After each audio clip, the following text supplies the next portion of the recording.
What's up, Browns fans? Welcome into another season of X's and Joe's. Nathan Zegura, joined by the Hoff, Joe Thomas, back from Germany and back in the film room. That's right, give yourself a little round of applause there. The Browns get a huge and needed victory down in Jacksonville. So we're going to go in the film room now, and we're going to break down some of the key plays in this game. And Joe, we're going to start with the defense. After an unbelievable punt by Corey Bojorquez that pinned the Jags back, the Browns pass rush, Myles Garrett and Alex Wright combined to get a safety here and really help seal up this victory. You got Myles on the outside. He's going to get pressure here. It's going to force Lawrence to step up. Watch the swim move from Alex Wright right here. And those two are going to be a nice little tandem here for this huge safety.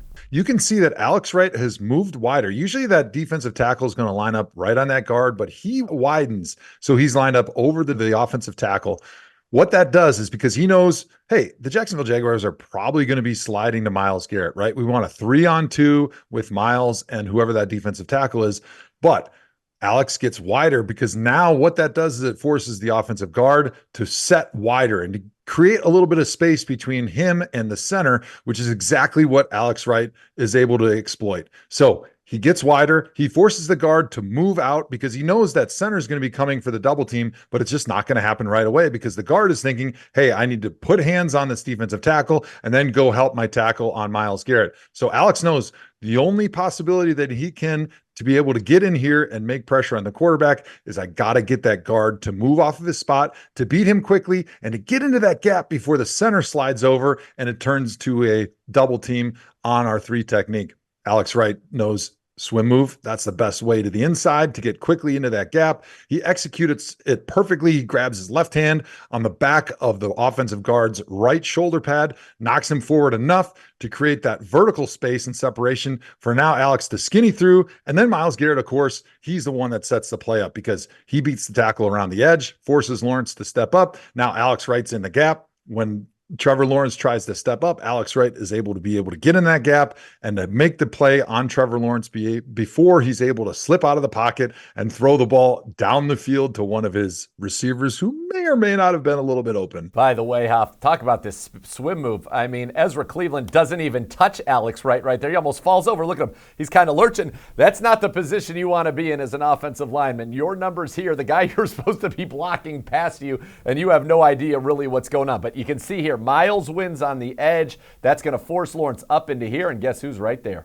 Alex Wright, and that's how the Browns get their safety and get those 2 huge points. Now, that kind of held things off for the Cleveland Browns, but it got started with the offense and some big plays. And now this was not actually 4th and 6. The Jags, they were not getting it right there. It was 4th and 1, and we brought in Jameis Winston. Now, the first time, Hoff, on 4th down, we went with Jameis Winston, and we got a quarterback sneak. This time, and I said that on the broadcast, a lot of stones on Kevin Stefanski to run kind of a slow-developing outside run. But I'm not even going to show you this angle because the next one does this all the justice you need. This is called coaching, outflanking coaching. This was won before the ball was even snapped. And what do I mean by that? All right, let's count them. 1, 2, 3, 4, 5, 6, 7, 8.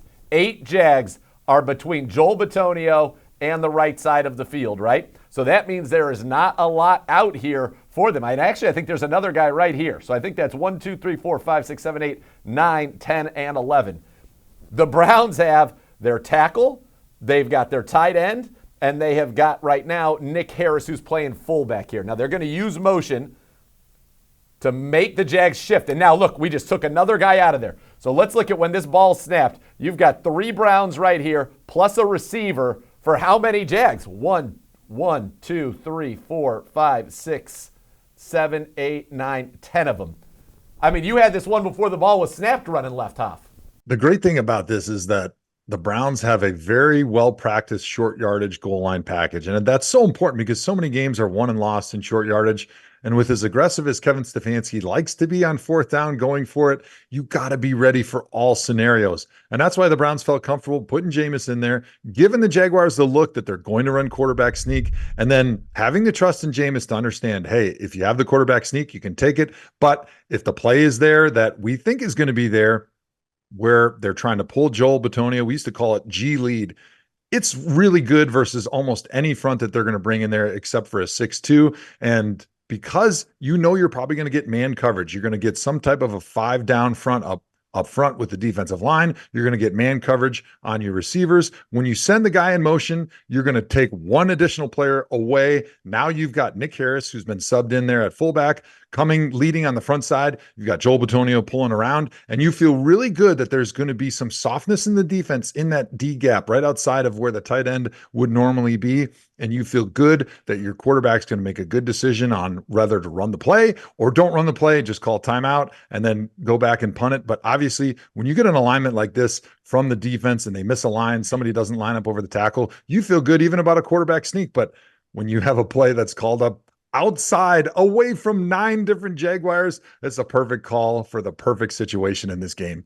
I mean, look at it right here. This is a sea of Jaguar humanity. There's no way that they're going to stop a run to that side. It just isn't going to happen. And Kevin Stefanski told the guys during the week off, he knew that this play was going to work, that they were going to get into this look, they were going to get this response from the Jags, and it was going to work. And it's amazing. This is who ultimately ends up making the tackle, getting all the way down the field. But what a great play call at the great time. You get a nice seal here. James Hudson, Cedric Tillman comes in, which pulls the corner who's with him. You mentioned that in the man. And then Harris, and here comes Joel Bitonio around the outside. And all Jerome Ford has to do is follow them to the green. Now, Nick Harris almost overran it there, Hoff. He almost overran 26, but is able to get enough of him that allowed Joel to finish it off. And then you're able to get that huge, huge run and really flip the field for the Cleveland Browns. Absolutely. What a huge moment in the game. Flips the field. You get a big run on 4th down. You keep the ball out of Trevor Lawrence's hands. You keep the momentum going for your offense. Great call by Kevin Stefanski for going for it in this situation, and great preparation during the week, having a short yardage package that you're able to do what the defense is not ready for. They're thinking quarterback sneak. They're thinking run to the right. What do? You put Jameis Winston in there and you run to the left. You get your big fellas running around the edge and you turn in what could be maybe a 1 or 2 yard gain into a huge play, and you set up great field position for at least a field goal and maybe a touchdown. All right, let's go now and look at the biggest pass play of the game here. This was on the drive that perhaps without penalties, the Browns would have been able to lock the game up right here.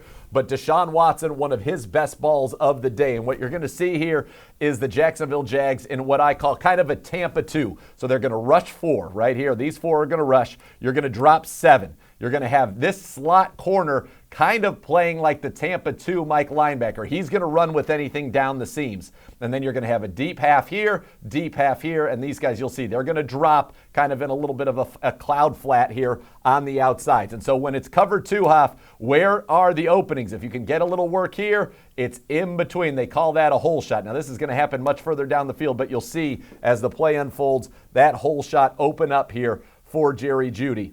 So Elijah Moore's coming, and he's occupying this Tampa 2 Mike linebacker, the 2 half-deep safeties, and they're looking here because they brought Jerry Jeudy in. That kind of causes, Hoff, this safety here at the top to be a little bit more in the middle of the field than he would have perhaps if Jerry was aligned out wide. And so when he hits this dead spot here, Deshaun Watson's able to rip it for a big, big gain. And that's why shifts and motions and alignment pre-snap are so important. And coaches spend so much time working on those details because just a little bit of that pre-snap shift, that motion there for Jeudy, bringing him inside a little bit, causes that safety to open up a little bit more of the field where you want to throw the football. And then, of course, the great throw by Deshaun Watson and the great finish by Jerry Jeudy. They're catching the football, understanding you're going to get hit. When you throw those hole shots, you're going to get hit by those safeties because those safeties are running backwards with their eyes on the quarterback and the receiver, and then they're going to track and try to take your head off, trying to separate you from the football. So you got to be ready to secure the ball and get your feet in bounds. Well executed by everybody, and it starts with the preparation that they made during the week, the pre-snap motion to gain a little bit of leverage and a little bit more green grass on the sideline.